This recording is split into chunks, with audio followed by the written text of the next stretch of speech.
Now we are going to study about geography, unit 7th lesson, human geography of Tamil Nadu.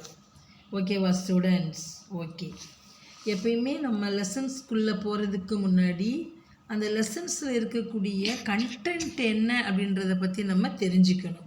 அதை நம்ம எது மூலமாக தெரிஞ்சுக்கிறோம் அப்படின்னு பார்த்தோம்னா 10th standard the learning objectives மூலமாக நம்ம என்ன செஞ்சுக்கிறோம் தெரிஞ்சுக்கணும். சரிங்களா? இப்போ லேர்னிங் அப்ஜெக்டிவ்ஸ் பாருங்கள்.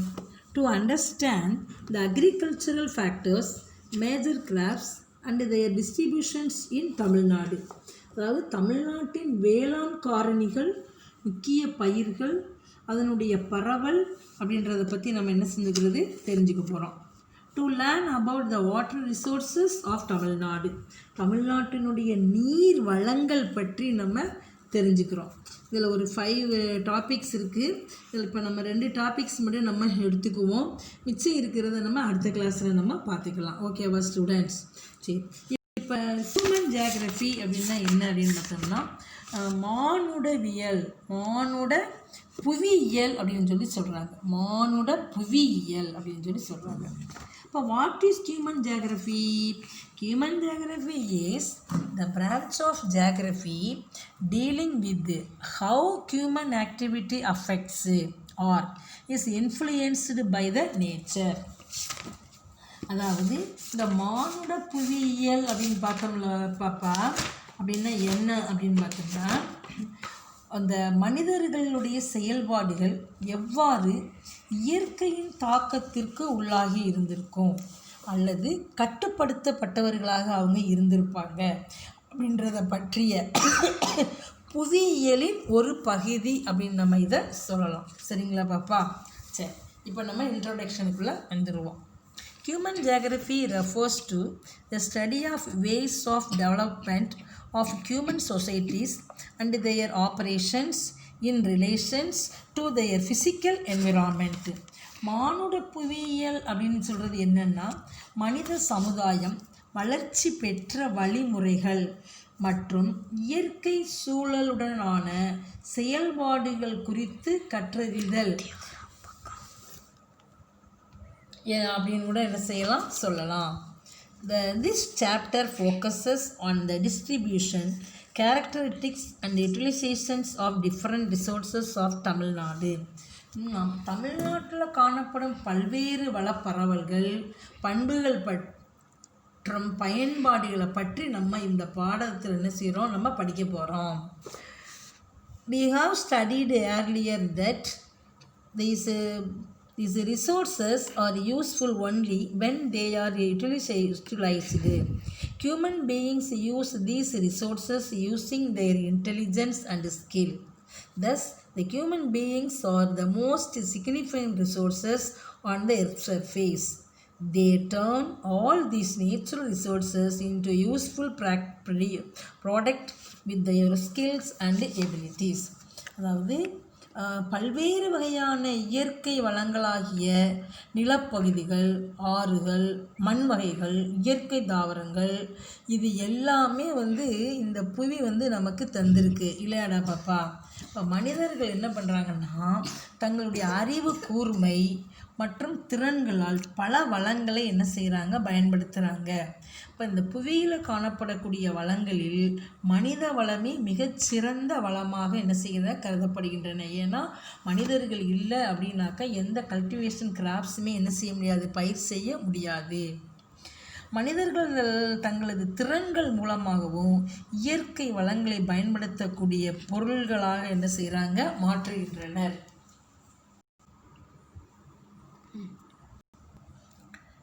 ஃபஸ்ட்டு ஹெட்டிங் நம்ம எதை பற்றி பார்க்க போகிறோம் இந்த ஹியூமன் ஜியோகிராஃபி ஆஃப் தமிழ்நாடு அப்படின்னா அக்ரிகல்ச்சர் பற்றி பார்க்க போகிறோம். அக்ரிகல்ச்சர் அப்படின்னாவே நமக்கு தெரிஞ்சிருக்கும்.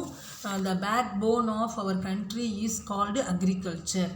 அதாவது நம்ம இந்திய நாட்டினுடைய முதுகெலும்பு என்று அழைக்கப்படுவது எது அப்படின்னு பார்த்தோம்னா அக்ரிகல்ச்சர் தான். அக்ரிகல்ச்சர் இல்லை அப்படின்னாக்க நம்ம இந்தியாவில் அதிகமான எக்கனாமிக்ஸில் அதிகமான லாபம் நமக்கு இருந்திருக்காது. ஸோ அதனால் அக்ரிகல்ச்சர் தான் நிறைய என்ன செய்வாங்க, இந்தியாவில் ஃபாலோ பண்ணுவாங்க. The word agriculture is derived from the Latin words agar and cultura, which means field and growing. Agriculture அப்படின்ற ஒரு ஒரு வார்த்தை லத்தீன் வார்த்தைகளான அகர் அப்புறம் கல்சரா அந்த மாதிரி இதில் தான் என்ன செஞ்சுருக்காங்க எடுக்கப்பட்ட ஒன்று. Agriculture is the practice of farming that includes their cultivation, crops, rearing of animals, birds, forestry, fisheries and other related activities. Agriculture is the major occupations in Tamil Nadu. அதாவது இந்த அக்ரிகல்ச்சர் அப்படின்னாக்க என்னன்றதை நம்ம பார்த்தோம்ல, அகர் அண்ட் கல்சரான்னு பார்த்தோமா. இதன் பொருள் என்ன அப்படின்னு பார்த்தோம்னா நிலம் மற்றும் வளர்த்தல். அதாவது அகர்னா நிலம், அக்ரி, கல்சரானா வளர்த்தல் அப்படின்ற ஒரு பொருள். Agriculture provides employment for rural people on a large scale. அதாவது நம்ம தமிழ்நாட்டுடைய முக்கியமான தொழில் என்னன்னு பார்த்தோம், வேளாண்மைன்னு பார்த்தோம், விவசாயம்னு பார்த்தோம். இது யாருக்கு அதிகமான அளவு பயன்படக்கூடியதாக ஒன்றா இருக்குது அப்படின்னா கிராமப்புற மக்களுக்கு தான் இது பெருமளவில் வேலை வாய்ப்பை அளிக்கக்கூடியதாகவும் இந்த அக்ரிகல்ச்சர் இருக்கும். நெக்ஸ்ட்டு என்ன சொல்கிறாங்க, food crops and commercial crops அப்படின்னு சொல்லி சொல்கிறாங்க. நம்ம லோயர் கிளாஸஸ்லேயே படிச்சிருப்போம், உணவு பயிர்கள் அப்படின்னு சொல்லி படிச்சிருப்போம். ஃபுட் கிராப்ஸ் அப்படின்னு சொல்லி சொல்லுவாங்க. இப்போ எக்ஸாம்பிள்ஸ் ஆஃப் ஃபுட் கிராப்ஸ் அப்படின்னு பார்த்தோம்னா பேடி, நெல், மில்லட்டு, திணை வகைகள், பல்சஸ், பருப்பு வகைகள், இது எல்லாமே என்ன சொல்கிறாங்கன்னா பிரின்சிபல்ஸ் ஃபுட் கிராப்ஸ். இதுதான் நமக்கு முக்கியமான உணவு பயிர்கள் அப்படின்னு சொல்லி சொல்கிறாங்க.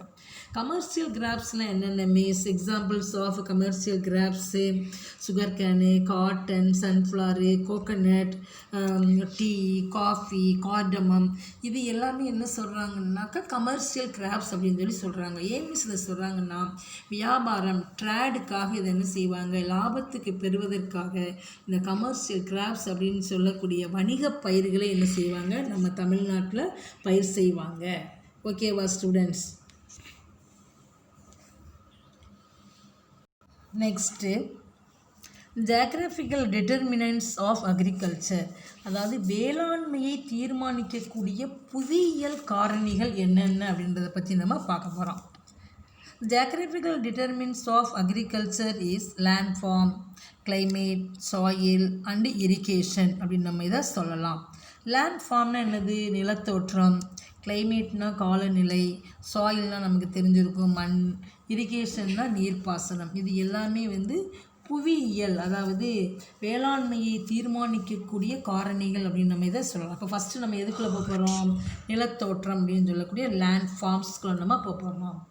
Tamil Nadu is a land of the diverse landscape comprising of hills, plateaus and plains.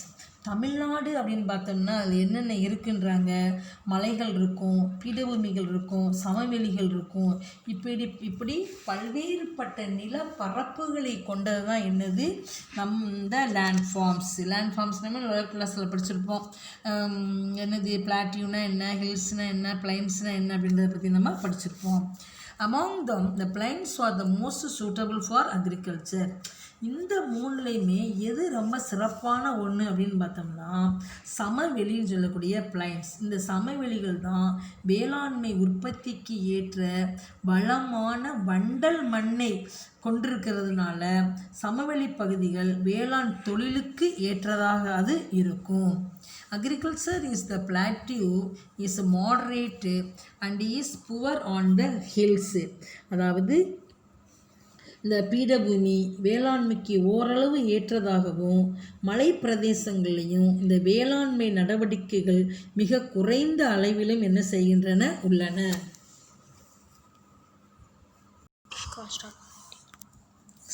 S, next எங்கே போகிறோம், கிளைமேட்டுக்குள்ளே போகிறோம். தமிழ்நாடு எக்ஸ்பீரியன்ஸஸ் எ டிராபிக்கல் கிளைமேட்.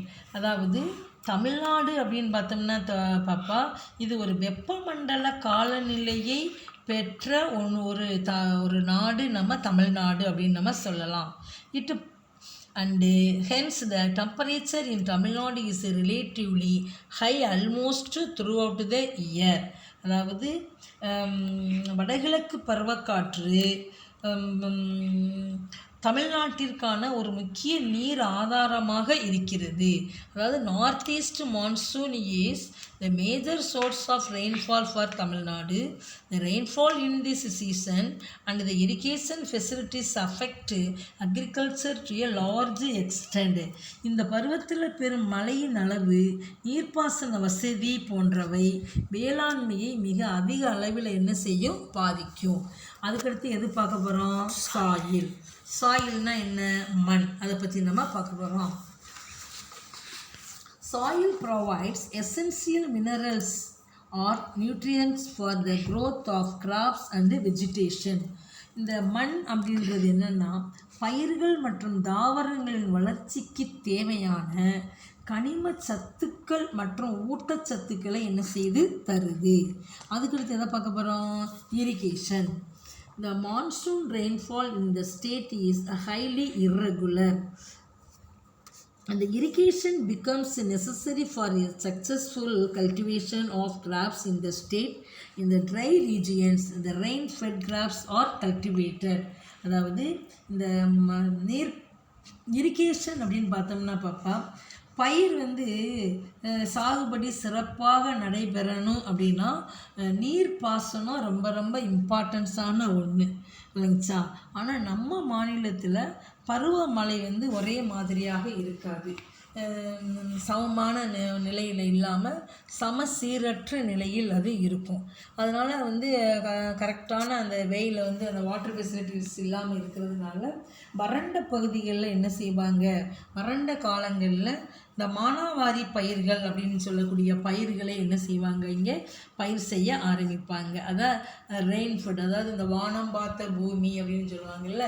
எப்போ மழை பெய்யுதோ அப்போ என்ன செய்வாங்க, இந்த மேடான பகுதிகளெல்லாம் அப்படியே சும்மா உழுதி விட்டுட்டு எதாவது அப்படியே விதைச்சி விடுவாங்க. சரிங்களா. அந்த மாதிரி என்ன செய்யுதுன்னா வறண்ட காலங்களில் மானாவாரி பயிர்களை என்ன செய்வாங்க, பயிர் செய்வாங்க. சரியா.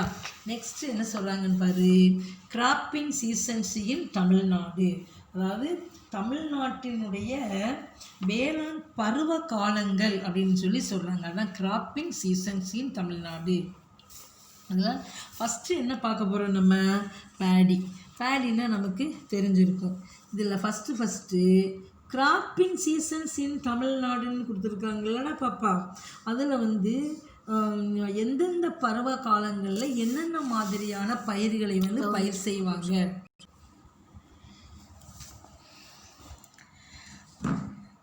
கிராப்பிங் சீசன்ஸ் இன் தமிழ்நாடு, அதாவது எந்தெந்த சீசனில் என்ன மாதிரியான பயிர் செய்வாங்க அப்படின்னு சொல்கிறாங்க.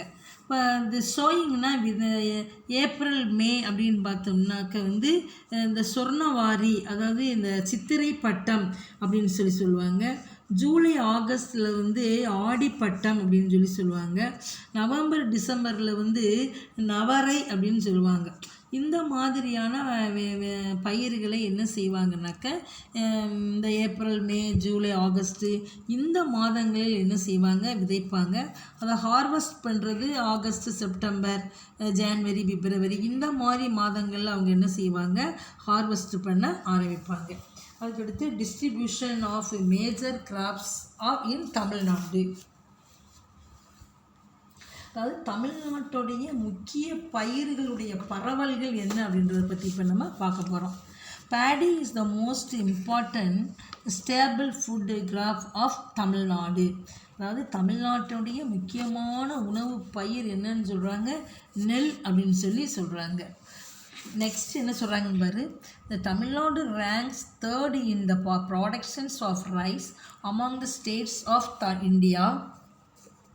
The deltaic regions of river Kaveri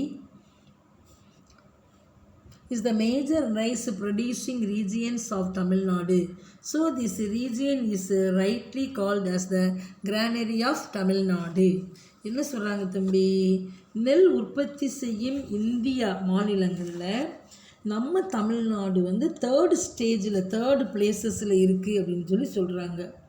தமிழ்நாட்டில் காவிரி டெல்டா பகுதி அதிக நெல் உற்பத்தி செய்யக்கூடிய ஒரு பகுதியாகவும் இருக்குது. அதனால தான் நம்ம பகுதியை தமிழ்நாட்டு நெற்களஞ்சியம் அப்படின்னு என்ன செய்கிறாங்க, அழைக்கப்படுது.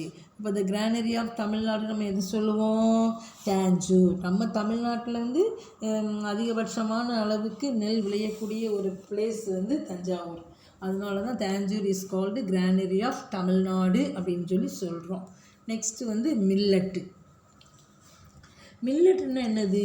திணை வகைகள். திணை வகைகள். Millets forms a staple food of nearly 1/3 of human populations of Tamil Nadu. தமிழ்நாட்டில் மக்கள் தொகையில் ஏறக்குறைய 1/3 பகுதியினரின் முக்கியமான உணவு எதுவாக இருக்குது அப்படின்னு பார்த்தோம்னா இந்த திணை வகைகளாக தான் இருக்குது அப்படின்னு சொல்லி சொல்கிறாங்க. இதுக்கு எக்ஸாம்பிளாக நம்ம எதை சொல்லலாம் அப்படின்னாக்க சொர்க்கம், ஜோவர், சோளம், அது ரெண்டுக்கும் பேர் அப்படி சொல்கிறாங்க. ராகி, கேழ்வரகுன்னு சொல்லுவாங்கள்ல அது, அண்டு பாஜ்ரா, கம்பு, இதெல்லாம் வந்து ஒரு மேஜர் மில்லட்ஸ் அப்படின்னு சொல்லி சொல்லலாம். அதாவது இந்த சோளம் நம்மளாம் மெய்ஜ் அப்படின்னு சொல்லி சொல்லுவோம். ராகி தான் அதுக்கு பேரே, ராகி தான். கேப்பை, கேழ்வரகு, அதுக்கடுத்து வந்து கம்பு, இது எல்லாமே வந்து முன்னாடி அதிகமான அளவுக்கு என்ன செய்வாங்க? பயிர் செய்வாங்க. எப்படி வந்து நெல் வந்து விளைய வைக்கிறாங்களோ அதே மாதிரி இந்த பயிர் வகைகள் அதிகமான அளவுக்கு விளைய வச்சுருப்பாங்க. ஆனால் இப்போ அந்த பயிர்கள்லாம் அதிகமான அளவுக்கு என்ன செய்கிறது கிடையாது? விளைய வைக்கிறது கிடையாது. அதனால தான் அந்த கம்பு, சோளம், ராகி, கேப்பை இதெல்லாம் சாப்பிட்டதுனால தான் பாப்பா முன்னாடி இருக்கிறவங்களாம் வந்து நோய் நொடி இல்லாமல் இருக்காங்க. அந்த பயிர்கள் வந்து உடம்புக்கு உறுதியான ஒரு சத்துள்ள உணவாக அது இருந்திருக்கும். நெக்ஸ்ட்டு என்ன பார்க்க போகிறோம்? Next these are grown not only in drier areas but also in the coastal plains. இந்த பயிர்கள் வந்து பாப்பா வறண்ட பிரதேசங்களில் மட்டும் இல்லாமல் இடாக்கன்னு கடற்கரை சமவெளிகளிலும் அதிகமான அளவிற்கு என்ன செய்கின்றன? விளைவிக்கப்படுகின்றன நம்ம தமிழ்நாட்டில். நெக்ஸ்ட்டு எங்கே போகிறோம்? பல்சஸ். பல்சஸ்னாலே உனக்கு தெரிஞ்சிருக்கும், பருப்பு வகைகள்னு அர்த்தம். Pulses. Pulses are the major source of protein. அதாவது பருப்பு வகைகள் வந்து புரதச்சத்தின் முக்கிய ஆதாரமாக என்ன செய்கின்றன? இருக்கின்றன. Pulses serve as excellent fodder. அதாவது கால்நடைகளுக்கு இந்த பருப்பு வகைகள் வந்து அதிகமான அளவு என்ன செய்வாங்க? தீவனமாக என்ன செய்வாங்க? தருவாங்க. இது எங்கெங்கே மிஸ் இருக்க காணப்படும்? Pulses are grow well in the state. அதாவது எந்தெந்த பிளேசஸை தவிர இந்த பருப்பு வகைகள்னு சொல்லக்கூடிய பல்சஸை பயிர் செய்வாங்க அப்படின்னு பார்த்தோம்னா, pulses are grown in the state except Chennai, Nilgiris and Kanyakumari. Chennai, Nilgiri, Kanyakumari இந்த மாவட்டங்களை தவிர மற்ற மாவட்டங்கள், மற்ற எல்லா ஸ்டேட்ஸ்லையுமே இந்த பருப்பு வகைகள் என்ன செய்கின்றன? பயிரிடப்படுகின்றன. நெக்ஸ்ட்டு எங்கே போகிறோம்? Oil seeds. போகிறோம் ஆயில் சீட்ஸ். ஆயில் சீட்ஸ் தான் என்னடா பாப்பா? எண்ணெய் வித்துக்கள் அப்படின்னு நமக்கு தெரியும். Groundnut, gingelly, castor, coconut, sunflower and mustard are some of the oil seeds that are grown in Tamil Nadu. அதாவது நிலக்கடலை, எள்ளு, ஆமணக்கு, தென்னை, சூரியகாந்தி, கடுகு, இதெல்லாம் நம்ம தமிழ்நாட்டில் பயிரிடப்படக்கூடிய முக்கியமான எண்ணெய் வித்துக்கள் அப்படின்னு நம்ம சொல்லலாம். Apart from its use in food preparations, it is used in industries, the manufactures of cosmetics and the pharmaceuticals. அதாவது இந்த உணவு பயன்பாட்டிற்கு மட்டும் இல்லாமல் தொழிலகங்களில் என்ன செய்கிறாங்கன்னாக்க இந்த மசகு எண்ணெய், அழகு சாதன பொருள்கள், மருந்து பொருள்கள் ஆகியவற்றின் உற்பத்திக்கும் இந்த எண்ணெய் வித்துக்கள் என்ன செய்யப்படுகின்றன? பயன்படுறதுனால இதை என்ன செஞ்சுருப்பாங்க? அங்கே வந்து விளைவிச்சு இருந்திருப்பாங்க. இது எங்கெங்கே மிஸ் இந்த பயிர்கள் வந்து விளைவிச்சிருப்பாங்க அப்படின்னு பார்த்தோம்னா, வேலூர், திருவண்ணாமலை, விழுப்புரம், சேலம் புதுக்கோட்டை டிஸ்ட்ரிக்ட். இந்த பிளேசஸில் என்ன செஞ்சுருப்பாங்க, இந்த ஆயில் சீட்ஸ் வேர் கல்டிவேட்டட் அப்படின்னு சொல்லலாம். It is also grown to some extent in Dharmapuri. இதை தவிர இன்னும் சில இடங்களில் தருமபுரி, கடலூர், பெரம்பலூர், மதுரை இந்த பிளேசஸ்லேயும் இந்த ஆயில் சீட்ஸ் என்ன செய்கிறாங்க, விளைவிக்கிறாங்க. Sugarcane. It is one of the major cash crops of the state. It is an annual crop. It grows well in the tropical region. அதாவது கரும்பு இது வந்து ஒரு கேஷ் கிராப்ஸ் ஆர் கமர்ஷியல் கிராப்ஸ்ன்னு சொல்லலாம். இந்த கரும்பு வந்து தமிழ்நாட்டினுடைய முக்கியமான ஒரு வாணிப பயிர் அப்படின்னு இதை நம்ம சொல்லலாம். இது ஒரு ஓராண்டு பயிர் அப்படின்னு கூட இதை நம்ம சொல்லலாம். இது வெப்பமண்டல பிரதேசங்களில் தான் அதிகமான அளவுக்கு இது வளரும். அதுக்கடுத்து காட்டன் சொல்லவே வேண்டாம், நமக்கு தெரிஞ்சிருக்கும். Cotton is a fibre and cash crops. பருத்தி இது வந்து ஒரு இலை பயிர்னு சொல்லலாம், அப்படி இல்லைன்னா ஒரு வாணிப பயிர் அப்படின்னு இதை நம்ம சொல்லலாம். It requires black soil, long frost-free conditions and warm and humid weather for its cultivation. கரிசல் மண், நீண்ட பனி பொழிவற்ற காலம், மித வெப்பம், ஈரப்பத வானிலை ஆகியவை பருத்தி பயிர்வதற்கு பருத்தி பயிர் செய்வதற்கு உகந்தது அப்படின்னு சொல்லி இதை நம்ம சொல்லலாம். It is cultivated in Coimbatore plateau and Vaipparu river பேசின்ஸ். இது வந்து கோயம்புத்தூர் பீடபூமி பகுதியிலும் வைகை மற்றும் வைப்பாறு பகுதிகளிலும் இந்த பருத்தி என்ன செய்யப்படுகின்றன, பயிரிடப்படுகின்றன. அதுக்கடுத்து எங்கே போகிறோம், பிளான்டேஷன் கிராப்ஸ். பிளான்டேஷன் கிராப்ஸ்னாவே நமக்கு தெரிஞ்சிருக்கும், தோட்டப்பயிர்கள் அப்படின்னு சொல்லி சொல்கிறோம். இங்கே லோயர் கிளாஸில் படிச்சிருப்பீங்க, டீ, காஃபி, ரப்பர், இது எல்லாமே வந்து பிளான்டேஷன் கிராப்ஸ், தோட்டப்பயிர்கள். இது வந்து ஸ்லோப்பான ஏரியாவில் தான் என்ன செய்வாங்க, ஹில் ஸ்லோப்ஸில் தான் இது வந்து பயிர் செய்வாங்க அப்படின்னு நீங்கள் படிச்சிருக்கீங்க. இப்போ பிளான்டேஷன் கிராப்ஸ்னால் என்னென்னு பார்க்குறோம். Tamil Nadu ranks second in area and population productions of tea in India next to Assam. அதாவது இந்தியாவில் வந்து அஸ்ஸாம் மாநிலத்திற்கு அடுத்தபடியாக தமிழ்நாடு வந்து தேயிலையை என்ன செய்கிறது, பயிர் செய்யுது அப்படின்னு சொல்லி சொல்கிறாங்க. Coffee plants are grown in the hills of Western Ghats as well as Eastern Ghats. மேற்கு தொடர்ச்சி மலைகள் மற்றும் கிழக்கு தொடர்ச்சி மலைகளில் வந்து காஃபி என்ன செய்கிறது, அதிகமான அளவுக்கு பயிரிடப்படுகின்றன. இன்னும் நிறைய சொல்லலாம். Theni, Salem district, Yercaud, Kolli hills, Kodaikanal are notable for coffee plantations. இதெல்லாம் வந்து குறிப்பிட்டு சொல்லக்கூடிய பகுதிகள் அப்படின்னு நம்ம இதை சொல்லலாம். அதுக்கடுத்து நம்ம எங்கே போகிறோம், அதாவது கால்நடை வளர்ப்பை பற்றி நம்ம பார்க்க போகிறோம். அதாவது இந்த லைஃப் ஸ்டாக் அனிமல் ஹஸ்பண்டரி அப்படின்றத பற்றி நம்ம பார்க்க போகிறோம். ஃபஸ்ட்டு வந்து எதை சொல்கிறாங்கன்னு பாரு. இந்த கால்நடை வளர்ப்பு அப்படின்னா என்னன்னா, ஊரக மக்களுடைய சமூக பொருளாதாரத்தினுடைய ஒரு ஒருங்கிணைந்த அங்கமாக தான் என்ன சொல்கிறாங்க, இந்த கால்நடை வளர்ப்பு அப்படின்னு சொல்லி சொல்கிறாங்க. இதில் ஃபஸ்ட்டு என்ன சொல்கிறாங்க அப்படின்னு பார்த்தோம்னா, கோட்னாவே நமக்கு தெரிஞ்சிருக்கும். The poor man's cow in India. அதாவது இந்தியாவில் வந்து வெள்ளாடுகள் அப்படின்றது ஏழை மக்களினுடைய பசு அப்படின்னு என்ன செய்கிறாங்க, சொல்கிறாங்க. With very low investments, goat rearing can be made into the profitable venture for small and marginal farmers. மிக குறைஞ்ச முதலீட்டில் அதிக லாபம் கிடைக்கக்கூடிய சிறு மற்றும் குறு விவசாயிகள் வந்து வெள்ளாடுகளை அதிகமான அளவுக்கு என்ன செய்வாங்க, வளர்ப்பாங்க. அதுக்கடுத்து ஷீப்னு என்னது, செம்மறியாடு.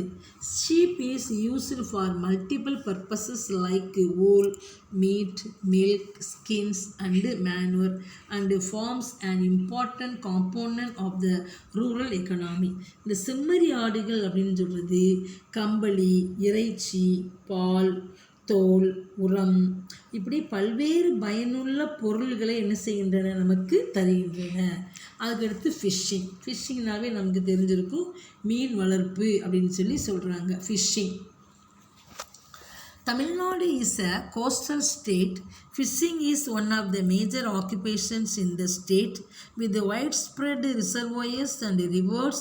The inland fishing is also seen to a considerable extent. அதாவது தமிழ்நாடு அப்படின்னாவே அது ஒரு கடற்கரை மாநிலமாக இருக்கிறதுனால மீன் பிடித்தல் தான் இங்கே முக்கியமான தொழில்கள் ஒன்றாக கருதப்படும். இங்கே வந்து உள்நாட்டு மீன் பிடித்தல் அப்படின்றது பெரிய அளவில் காணப்படும். ஏன்னா நீர் தேக்கங்கள் இருக்குது, ஆறுகள் கணிசமான அளவு நடைபெறுகின்றதுனால மீன் வளர்ப்பு இங்கே அதிகமான அளவுக்கு என்ன செய்வாங்க, நடத்துவாங்க. அதுக்கடுத்து என்ன பண்ண போகிறோம், கடல் மீன் பிடிப்பு, அதாவது மெரைன் ஃபிஷ்ஷிங் அப்படின்னு சொல்கிறாங்க. கடல் in areas of 41,412 square kilometer of continental shelves of the state favors coastal fishing, and Tamil Nadu is one of the leading states in marine fish productions. அதாவது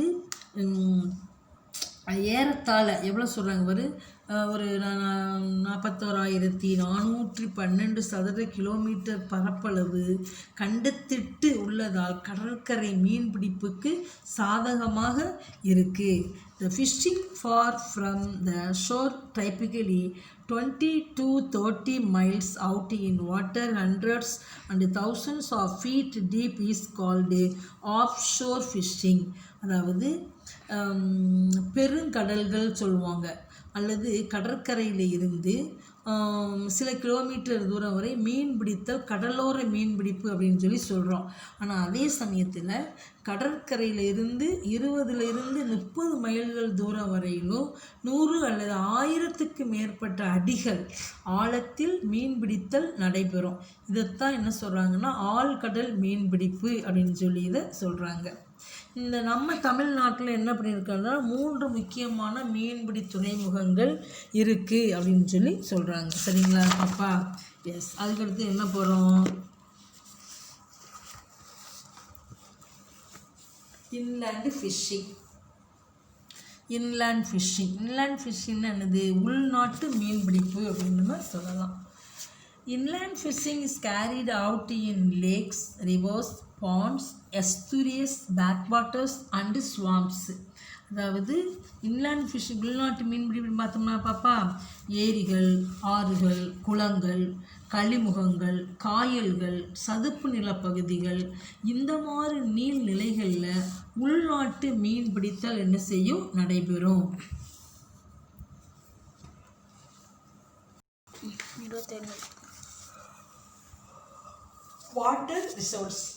வாட்டர் ரிசோர்ஸ்னாவே நமக்கு தெரிஞ்சிருக்கும் நீர்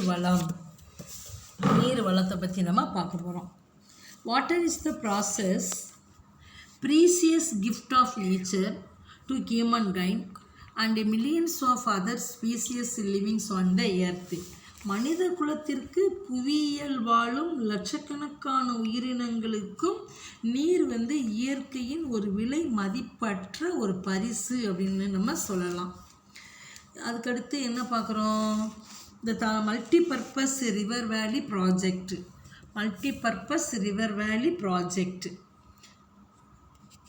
அது என்ன மிஸ் மல்டிபர்பஸ் ரிவர் வேலி project? அதாவது நம்ம தமிழ்நாட்டில் பல்நோக்கு ஆற்று பள்ளத்தாக்கு திட்டங்கள்லாம் என்ன செஞ்சுருக்காங்க, உருவாக்கி இருந்திருக்காங்க. அதை சொல்கிறதா மல்டிபர்பஸ். மல்டினாவே பல்நோக்கு அப்படின்னு அர்த்தம். Multipurpose river valley projects are designed for the development of irrigation for agriculture and hydropower generation. அதாவது வேளாண் நீர்ப்பாசன மேம்பாட்டிற்காகவும் நீர்மின் சக்தி உற்பத்திக்காகவும் மேற்கொள்ளப்படுகின்ற ஒரு வளம்தான் எது அப்படின்னு சொல்கிறாங்க, இந்த பல்நோக்கு ஆற்று பள்ளத்தாக்கு திட்டம் அப்படின்னு சொல்கிறாங்க. இதில் ஃபஸ்ட்டு எதை பற்றி பார்க்க போகிறோம் அப்படின்னு பார்த்தோம்னா மேட்டூர் டேம் பற்றி நம்ம பார்க்க போகிறோம். Mettur. The Mettur Dam was constructed in Kutch, where river Kaveri enters the plains. It is one of the oldest dam in India. Mettur அணை அப்படின்னு சொல்கிறது எது அப்படின்னு பார்த்தோம்னா, காவிரி ஆறு இருக்குல்லப்பா, அந்த காவிரி ஆறு சமவெளியில் காவிரி ஆறு சமவெளியில் நுழையும் இடத்திற்கு முன்னாடி இருக்கக்கூடிய மலை இடுக்கு பகுதியில் மேட்டூர் அணை என்ன செஞ்சுருக்காங்க, கட்டியிருக்காங்க. இது ஒரு பழமையான அணைகளில் ஒன்று அப்படின்னு சொல்லி நம்ம அதை சொல்லலாம். இது சேலம், ஈரோடு, கரூர், நாகப்பட்டினம் இந்த மாவட்டங்களில் ஏறத்தாழ 2 லட்சத்துக்கு மேலான ஏக்கர் விளைநிலங்களுக்கு இந்த நீர்ப்பாசன வசதி பயன்பாடு உடையதாக இருந்திருக்கு. நெக்ஸ்ட் என்ன பார்க்குறோம், பவானி சாகர் டேம். பவானி சாகர் டேம் இது எங்கே மிஸ் இருக்குது? Bhavani Sagar Dam is located 80 kilometers away from Coimbatore city in the district of Erode. It has been constructed across the river Bhavani. This dam is one of the biggest earthen dams in the country. எப்படி சொல்கிறாங்கன்னு பாருவே, ஈரோடு மாவட்டத்தில் அமைந்துள்ள பவானி சாகர் அணை அப்படின்றது கோயம்புத்தூர் நகரில் இருந்து ஒரு 80 kilometre தொலைவில் இது அமைஞ்சிருக்கு. இது பவானி ஆற்றின் குறுக்கே என்ன செஞ்சுருக்காங்க, கட்டியிருக்காங்க. இந்த அணை நாட்டின் மண் கல் கலவையால் கட்டப்பட்ட மிகப்பெரிய அணைகளுள் ஒன்று அப்படின்னு சொல்லி இந்த பவானி சாகர் டேமை நம்ம சொல்லலாம். அதுக்கடுத்து அமராவதி டேம். அமராவதி டேம் அப்படின்னா என்னென்னா, it is situated 25 kilometers away from Udumalpet in Tiruppur district. The dam has been constructed across the river Amaravati, the tributary of Kaveri. அதாவது அமராவதி அணை அப்படின்றது திருப்பூர் மாவட்டத்தில் உடுமலைப்பேட்டையில் இருந்து ஏறத்தாழ ஒரு 25 கிலோமீட்டர் தொலைவில் இது இருக்குது. இந்த அணை காவிரியின் துணையாறான அமராவதி ஆற்றின் குறுக்கே கட்டப்பட்டு உள்ளது அப்படின்னு இதை சொல்லலாம். இது ஒரு பிரபலமான சுற்றுலா தலம்னு இதை நம்ம சொல்லலாம். அதுக்கடுத்து Krishnagiri dam. Krishnagiri Dam is situated at a distance of 7 kilometers from Krishnagiri towards Dharmapuri. Krishnagiri அணை அப்படின்றது தம்பி கிருஷ்ணகிரியில் இருந்து ஒரு 7 கிலோமீட்டர் தொலைவில் தர்மபுரிக்கு செல்லும் வழியில் இது அமைஞ்சிருக்கு அப்படின்னு சொல்லி சொல்கிறாங்க. அதுக்கடுத்து Sattanur dam. Sattanur Dam was constructed across the river Tenbenni in Sennagam Taluk. It is in the midst of Sattanur Dam. Sattanur Dam was constructed across the river Tenbenni in Sennagam Taluk. It is in midst of Sennagesava Hills. அதாவது இந்த Sathanur dam அப்படின்றது செங்கம் தாலுகாவில் தென்பெண்ணை ஆற்றின் குறுக்கே கட்டப்பட்டுள்ள ஒன்று. இது சென்னகேசவ மலையின் நடுவே அமைஞ்சிருக்கு அப்படின்னு சொல்லி சொல்கிறாங்க. The parks are maintained inside the dam for tourists and the gardens are used by the film district. அதாவது சுற்றுலா பயணிகள் இண்டஸ்ட்ரி சுற்றுலா பயணிகளுக்காக அணையின் உள்ளே பூங்காக்கள் அமைக்கப்பட்டு என்ன செஞ்சுருக்காங்க, அழகாக என்ன செஞ்சுருப்பாங்க வச்சுருக்காங்க. அதனால தான் நிறைய சுற்றுலா பயணிகள்லாம் இங்கே போகிறாங்க. அதுக்கடுத்து Mullaperiyar dam. Mullaipperiyar Dam was built by the British administration in 1895. It has been constructed on the Periyar River, which originates from Thekadi Hills of Kerala. The dam was built mainly for watering the farming land of Tamil Nadu, which perennially drought prone. அதாவது இந்த முல்லை பெரியாறு அணை அப்படின்றது என்னென்னா 1895 பிரிட்டிஷ்காரங்க என்ன செஞ்சுருக்காங்க, இதை கட்டியிருக்காங்க. இது கேரளாவில் தேக்கடி மலையில் உருவாகக்கூடிய ஒன்று. பெரியாரின் ஆற்றின் குறுக்கே என்ன செஞ்சுருக்காங்க, இது கட்டியிருக்காங்க. தமிழ்நாட்டில் நிரந்தரமாக வறட்சிக்குள்ளாகும் சில வேளாண்மை நிலங்களுக்கு நீர்ப்பாசனம் அளிக்கிறதுக்காகவே இந்த முல்லை பெரியார் டேம் என்ன செஞ்சுருக்காங்க, கட்டியிருக்காங்க. அதுக்கடுத்து Vaigai dam. This dam built across the river Vaigai near Andipatti. It is located 7 km from Andipatti and 70 km from Madurai. அதாவது ஆண்டிபட்டிக்கு அருகே வைகை ஆற்றின் குறுக்கே கட்டப்பட்டுள்ள ஒரு அணை தான் இந்த வைகை அணை. இந்த அணை மதுரையிலிருந்து ஒரு 70 கிலோமீட்டர் தூரத்திலும் ஆண்டிபட்டியிலிருந்து ஒரு 7 கிலோமீட்டர் தூரத்திலும் இது என்ன செஞ்சுருக்கு, அமைஞ்சிருக்கு. அதுக்கடுத்து Manimuthar dam. Manimuttaru Dam is located about 47 km from Tirunelveli. திருநெல்வேலியிலிருந்து ஒரு 47 கிலோமீட்டரில் தொலைவில் இருக்கக்கூடியதாக வந்து இந்த மணிமுத்தாறு அணை அப்படின்னு சொல்லி சொல்கிறாங்க. அதுக்கடுத்து Papanasam dam. Papanasam it is also known as Karayar Dam and is located about 49 km away from Tirunelveli. திருநெல்வேலியிலிருந்து 49 கிலோமீட்டர் தொலைவில் அமைந்துள்ள பாபநாசம் அணை கரையார் அணை அப்படின்னு என்ன செய்கிறாங்க, இதுக்கு பேர் வச்சுருக்காங்க. அதுக்கடுத்து Parambikulam ஆலியர் project. It is a joint venture of Tamil Nadu and Kerala state. The Parapalar project is located near Oddanchatram. அதாவது இது தமிழ்நாடு மற்றும் கேரளா மாநிலங்களுடைய கூட்டு முயற்சியால் கட்டப்பட்ட ஒன்று அப்படின்னு இதை சொல்லலாம். இன்னொன்று என்ன அப்படின்னு பார்த்தோம்னா, இதோட பரப்பலாறு திட்டம் அப்படின்றது ஒட்டன்சத்திரம் அருகே என்ன செஞ்சுருக்காங்க, அமைச்சிருக்காங்க. அதுக்கடுத்து எது பார்க்குறோம், இந்த வாட்டர் ரிசோர்ஸஸ் மேனேஜ்மெண்ட் அப்படின்றத பார்க்க போகிறோம். Water resource management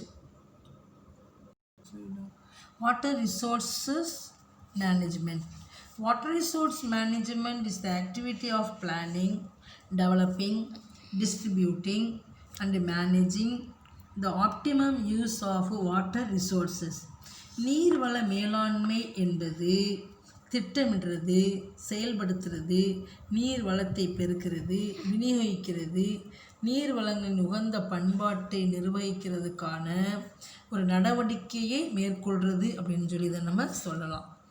The demand for water in Tamil Nadu is increasing at a fast rate both due to increasing population and also due to larger per capita needs that triggered by economic growth. தமிழ்நாட்டில் மக்கள் தொகை அதிகரிப்பு, பொருளாதார வளர்ச்சி, தனிநபருடைய நுகர்வு காரணமாக நீரின் தேவை என்னாகும், அதிகமான அளவுக்கு தேவைப்படும். The state is heavily dependent on monsoon rains. நம்ம மாநிலமானது நீர் தேவைக்கு பருவமழையைத்தான் என்ன செஞ்சுருக்கு, அதிகமான அளவுக்கு டிபெண்ட் பண்ணி இருந்திருக்கும். Since the state is entirely dependent on rains for recharging its water resources, monsoons failures lead to acute water scarcity and severe droughts. So it is important to save water for us and the future generation. அதாவது பருவமழை இல்லாத நேரத்தில் கடுமையான நீர் பற்றாக்குறை ஏற்பட்டு வறட்சிக்கு வழிவகுக்கும். அதனால தான் நீர் சேமிப்பது நமக்கு வருங்கால சந்ததியினருக்கு மிகவும் பயனுள்ளதாக அமையும். சரிங்களாடா பாப்பா, இதை நல்லா கவனிங்க. இந்த வீடியோவை நல்லா கவனிச்சுட்டு வாங்க. இதில் இருந்து கொஸ்டின்ஸ் கொடுத்து விடுவேன், அதை எழுதி எனக்கு சென்ட் பண்ணுங்கள். ஓகேவாடா பாப்பா? தேங்க்யூ.